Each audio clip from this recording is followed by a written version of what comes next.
Capnostream 35 portable respiratory monitor triggers alarms related to a patient condition.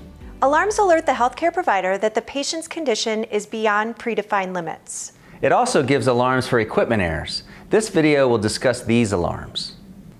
Let's review troubleshooting for the Capnostream 35 portable respiratory monitor. If there is a no breath message, first check to ensure that the patient is breathing. No breath could be due to the patient not exhaling carbon dioxide, which would require immediate clinical intervention. No breath could mean an airway obstruction, apnea, or a displaced or blocked sampling line. If a clogged or blocked sampling line is the problem, replace the sampling line. Another possible cause is that the sampling line is caught in something or the tube is kinked. Check the sampling line from the monitor all the way to the patient. If no kinks or problems are found, replace the sampling line. If the filter line disconnected message appears, first check to see that the sampling line is connected.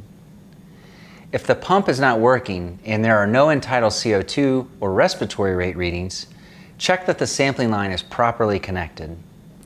If the filter line blockage message appears, a clogged or blocked sampling line may be the problem.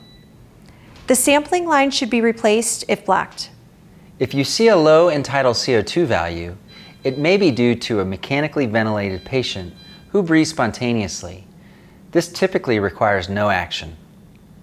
If the patient is not intubated, ask the patient to take a deep breath and see if their EtCO2 returns to normal values.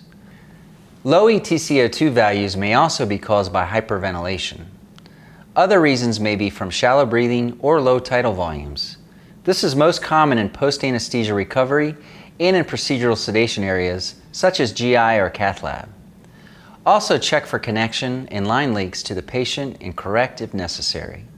Keep in mind that EtCO2 measures eliminated CO2 and an arterial blood gas, or ABG, measures the actual CO2 in the blood. Ventilation perfusion matching, known as VQ matching, is the relationship between ventilation, which is the airflow to the alveoli, and perfusion, which is blood flow to the pulmonary capillaries. A sudden change in EtCO2 may prompt you to measure PaCO2 via an arterial blood gas sample. If a patient needs to be disconnected from the monitor and standby mode is not set, alarms will sound. Instead, you should remove the sampling line from the monitor and press the alarm silence button for 2 seconds or longer. A standby message will appear. If there is no oxygen saturation signal, or SpO2, check that the sensor is properly connected. The SpO2 sensor disconnected message indicates that the sensor is not connected to the monitor. To fix, simply insert the SpO2 sensor into the SpO2 port on the monitor. If the sensor is not properly attached to the patient, the SpO2 sensor not on patient message will appear. Reattach the sensor to the patient to correct the issue. Excessive illumination and the sensor placement can cause inaccurate SpO2 measurements to appear. Check the sensor placement or cover it with a dark or opaque material.